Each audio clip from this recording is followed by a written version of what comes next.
আসসালামু আলাইকুম, ভাই ভালো আছেন? তো অবশেষে আমরা শুরু করতে যাচ্ছি আমাদের ফ্রি কোর্স গ্রাফিক ডিজাইন এবং ফ্রিল্যান্সিং।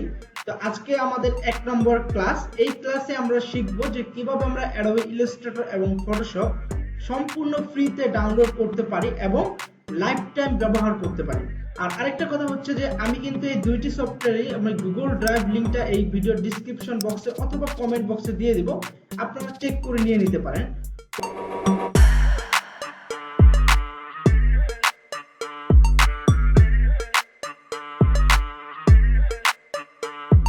তো ওই লিংকটা নেওয়ার পরে আপনারা চলে যাবেন আপনাদের কম্পিউটারের যে কোনো একটা ব্রাউজারে। আমি চলে যাচ্ছি আমার ক্রোম ব্রাউজার, মানে হচ্ছে গুগল ক্রোম। তো এখান থেকে আমি যে কোনো একটি লিংক নিয়ে আমি এখান থেকে কন্ট্রোল ভি দিয়ে পেস্ট করে দেব এবং এখান থেকে আমি এটা সার্চ করব। আপনারা যদি আমার ওই ডিসক্রিপশন বক্স অথবা কমেন্ট বক্সের লিংকটা ক্লিক করেন তাহলে আপনারা এমন একটি ইন্টারফেস দেখতে পাবেন এবং এখানে দেখবেন যে আমি অ্যাডোবে ইলাস্ট্রেটর এবং অ্যাডোবে ফটোশপ দুইটা সফটওয়্যারই আমি এখানে দিয়ে দিয়েছি। তো আপনারা যেটা করবেন যে এখানে রাইট বাটন ক্লিক করে আপনারা ডাউনলোডে ক্লিক করে দেবেন, আবার হচ্ছে ফটোশপও আবার এখানে রাইট বাটন ক্লিক করে ডাউনলোডে ক্লিক করে দেবেন। তাহলে হচ্ছে কি আপনাদের এই দুইটা সফটওয়্যারই ডাউনলোড হতে থাকবে। দেখেন যে এই সফটওয়্যারগুলো কিন্তু পোর্টেবল ভার্সন, এই জন্য এই সফটওয়্যারগুলো আপনার কম্পিউটার খুব কম জায়গা খাবে। দেখেন যে এখানে একটা ইলাস্ট্রেটর সফটওয়্যার মাত্র 224 MB, একটা হচ্ছে অ্যাডোবি ফটোশপ মাত্র 357 MB। তো এমনিতে নরমালি কিন্তু 2 থেকে 3 GB থাকে সফটওয়্যারগুলোতে, তো ওগুলো পোর্টেবল হওয়ার কারণে আপনার এখানে সফটওয়্যারের যে জায়গাটা খুব কম খেয়েছে। আচ্ছা, এটা ডাউনলোড হতে থাক। আগে ডাউনলোড করে নিয়েছি, আমি সেখান থেকে আপনাদেরকে দেখাবো ইনস্টল প্রসেসটা। এটা আপনার সময় নেবে, এখানে সময় নেওয়ার পরে আপনার এটা ডাউনলোড হয়ে যাবে। আমি চলে যাব আমার ফাইল ম্যানেজার, বা আপনার ডাউনলোড হয়ে যাওয়ার পরে আপনারা ডাউনলোড অপশনে যাবেন। এখানে যাওয়ার পরে দেখবেন যে এইরকম ভাবে দুইটা সফটওয়্যার ডাউনলোড হবে। দেখেন যে আমি আজ ডাউনলোড করেছি এই দুইটা সফটওয়্যার।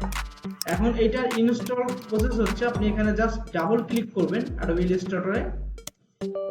এখান থেকে আপনি একটা পারমিশন চাবে যে আপনি কি আসলে কি এটা ইনস্টল করতে চান কিনা, আপনি ইয়েস এ ক্লিক করে দেবেন। তারপর হচ্ছে কি আপনার একটি পারমিশন চাইবে, আর একটি পারমিশন, তো এটি চলে এসেছে। এখান থেকে আপনি নেক্সট ক্লিক করে দিবেন, জাস্ট ইনস্টল হতে থাকবে। তো এই সফটওয়্যারগুলো আপনার ডাউনলোড করতেও যত সুবিধা, ইনস্টল করতেও তত সুবিধা, মানে এখানে আপনার কোনো ঝামেলা নেই। ডাউনলোড করতেও সুবিধা আছে, ইনস্টল করতেও সুবিধা আছে, আবার আপনার ব্যবহার করতেও সুবিধা আছে। আপনার কম্পিউটারের জায়গা কম থাকলেও আপনি এগুলো ব্যবহার করতে পারেন। তো এভাবে হচ্ছে ইলাস্ট্রেটরটা ডাউনলোড হবে। তো সফটওয়্যারটি কিন্তু ডাউনলোড হয়ে গিয়েছে এবং এখান থেকে আপনি যদি টান দিয়ে আপনার টাস্ক বারে নিয়ে আসতে পারবেন।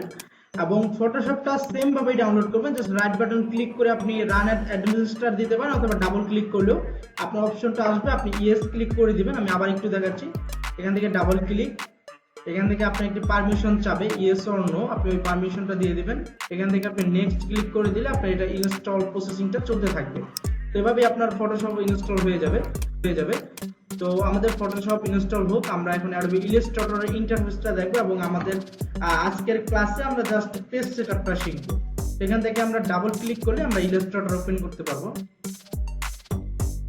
তো আমাদের অ্যাডোবি ইলাস্ট্রেটর সফটওয়্যারটি ওপেন হয়ে গেছে। এখন এখান থেকে আমরা জাস্ট আজকে পেজ সেটআপটা শিখব এবং আগামী ক্লাসে আমরা সফটওয়্যার সম্পর্কে আরো বিস্তারিত ধারণা নেব। এখান থেকে ফাইল থেকে নিউ, নতুন একটা পেজ নেওয়ার জন্য আপনার অবশ্যই ফাইল থেকে নিউতে ক্লিক করতে হবে। তাহলে আপনি একটি নতুন ডকুমেন্ট পাবেন এবং এখান থেকে আপনি যা যা করবেন সেই অনুযায়ী কিন্তু আপনার একটি আর্টবোর্ড বা পেজ তৈরি হবে। এখানে আপনি প্রথমে দিতে পারেন আপনার নাম। এখন এখানে আপনার প্রজেক্টের নাম দিতে পারেন, আপনার ফাইলের নাম দিতে পারেন, আপনি নিজের নাম দিতে পারেন। মোট কথা হচ্ছে আপনার এই ফাইলটাকে খুঁজে পাওয়ার জন্য যত সহজভাবে আপনি এখানে নাম দিতে পারেন। তো আমি এখানে দিচ্ছি আপাতত ক্লাস 1। তারপরে এখানে প্রোফাইল নামে একটা অপশন আছে। তো এখানে হচ্ছে প্রিন্ট পাবেন, ওয়েব পাবেন, ডিভাইস পাবেন, ভিডিও পাবেন, বেসিক আরজিবি পাবেন। এখানে অনেকগুলো অপশন আছে, তবে আমাদের প্রয়োজন হয় হচ্ছে প্রিন্ট এবং ওয়েব, এই দুইটা আমাদের প্রয়োজন, বাকিগুলো আমাদের দরকার নেই। এখানে এই দুইটা আপনি কখন কোনটা ব্যবহার করবেন, আপনি যখন কোনো ডিজাইন প্রিন্ট করার জন্য ডিজাইন করবেন তখন হচ্ছে আপনি প্রিন্ট দিয়ে তারপর ডিজাইনটা করবেন।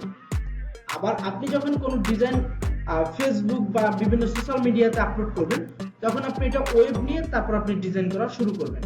তো আমরা আপাতত ওয়েব নিচ্ছি, কারণ আমরা যে বেসিক ক্লাসগুলো করব এগুলা কিন্তু আমরা কখনো প্রিন্ট করব না। আমরা এগুলো সর্বোচ্চ কি করতে পারি, আমরা ফেসবুকে আপলোড করতে পারি, আমাদের গ্রুপে আপলোড করতে পারি, জাস্ট এতটুকুই।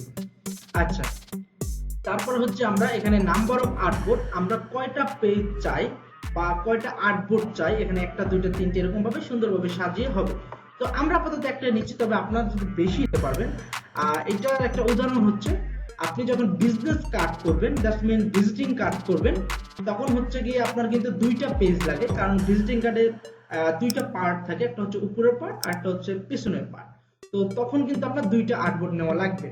আবার যখন ধরেন যে কোম্পানি প্রোফাইল, তখন কিন্তু আপনার একাধিক পেজ লাগে, কারণ কোম্পানি প্রোফাইল একটা বইয়ের মতো, তো সেখানে আপনার 8টা 10টা 20টা পেজও কিন্তু লাগে। তো তখন আমাদের এটা প্রয়োজন হবে। ওকে, তো তারপর হচ্ছে একটা সাইজের ব্যাপার আছে। এখানে সাইজের আগে আমরা একটু ডান পাশে দেখি যে ইউনিট। এই ইউনিট থেকে আপনি সিলেক্ট করতে পারবেন যে আপনি কোন ধাপে নিচ্ছেন এই সাইজটা, আপনি কি ইঞ্চিতে নিচ্ছেন নাকি পয়েন্টে নিচ্ছেন নাকি পিক্সেলে নিচ্ছেন, এটা আপনি এখান থেকে সিলেক্ট করতে পারবেন। তবে আপনি যখন একটা কথা হচ্ছে আমাদের প্রয়োজন হবে হচ্ছে পিক্সেল, সেন্টিমিটার, মিলিমিটার এবং ইঞ্চি, এই লাস্টের চারটা হচ্ছে আমাদের প্রয়োজন হবে। আপনি যখন কোনো কাজ প্রিন্টের জন্য করবেন তখন আপনি সাইজ নিতে পারেন ইঞ্চি, মিলিমিটার এবং সেন্টিমিটার, এই তিনটা হচ্ছে প্রিন্টের জন্য। এবং আপনি যখন ওয়েবের জন্য কাজ করবেন বা বিভিন্ন সোশ্যাল মিডিয়ার জন্য কাজ করবেন তখন আপনি নেবেন পিক্সেল। তো আমরা আপাতত পিক্সেল নিচ্ছি। তো আমরা এখান থেকে একটা সাইজ দিয়ে দেবো, আমরা 1000 বাই 1000 পিক্সেল দিতে পারি। আমরা এখান থেকে 1000 এবং হাইট দিতে পারি 1000। তো এখান থেকে আমরা এখন ওকে ক্লিক করলে আমাদের এই অনুযায়ী একটা পেজ চলে আসবে। এখানে আরো বিস্তারিত আছে, তবে এটা আমরা আরো যখন প্রো লেভেলে আমরা যখন ডিজাইন করব তখন আমরা এটা নিয়ে আলোচনা করব। এখান থেকে ওকে। তো দেখতে পাচ্ছেন যে আমাদের একটি আর্টবোর্ড চলে আসছে। তো এই আর্টবোর্ডে এখন আমরা ইচ্ছামতো কাজ করতে পারবো, আমাদের ডিজাইনগুলোকে করতে পারবো, বিভিন্ন শেপ দিয়ে আমাদের মূলত ডিজাইন করা হয়। তো এখন আরেকটু কথা বলে নিচ্ছি, সেটা হচ্ছে আমাদের কিন্তু দুইটা সফটওয়্যার, একটা হচ্ছে adobe illustrator আর একটা হচ্ছে adobe photoshop। এখন এই দুইটা সফটওয়্যার আমরা করি বা কি কি কাজে ব্যবহার করা হয় সেটা সম্পর্কে আমি একটু শর্টলি বলবো। adobe illustrator হচ্ছে আপনার প্রিন্ট মিডিয়ার জন্য, আপনি যখন কোনো ডিজাইন প্রিন্ট করার জন্য করবেন, এটা উদাহরণস্বরূপ হইতে পারে আপনি আপনার দোকানের ব্যানার বানাবেন, আপনি ভিজিটিং কার্ড বানাবেন, আপনি আপনার দোকানের জন্য লিফলেট বানাবেন, তখন সেই ডিজাইনগুলো করবেন adobe illustrator দিয়ে। আবার ধরুন যে আপনি যখন কোনো ডিজাইন করবেন আপনার ফেসবুকে পোস্ট করার জন্য, আপনার ফেসবুক কভার দেওয়ার জন্য, আপনি একটা ফেসবুকে বিজ্ঞাপন দেওয়ার জন্য বা গুগলে বিজ্ঞাপন দেওয়ার জন্য, বা ইউটিউব থাম্বনেল ডিজাইন বা ইউটিউব চ্যানেল আর্ট ডিজাইন, তখন আপনার এই ডিজাইনগুলো করা লাগবে adobe photoshop দিয়ে। তো এই জন্য আমাদের দুইটা সফটওয়্যার ব্যবহার করা লাগবে দুই ধরনের কাজের জন্য। এখন অনেকেই প্রশ্ন করতে পারে যে আমরা কি একই কাজ অন্য সফটওয়্যার দিয়ে করতে পারবো কিনা, দ্যাটস মিন হচ্ছে আমি কি প্রিন্টের কাজ ফটোশপ দিয়ে করতে পারবো কিনা বা ওয়েবের কাজ ইলাস্ট্রেটর দিয়ে করতে পারবো কিনা। হ্যাঁ, আপনি করতে পারবেন, তবে কাজগুলো ভালো হবে না।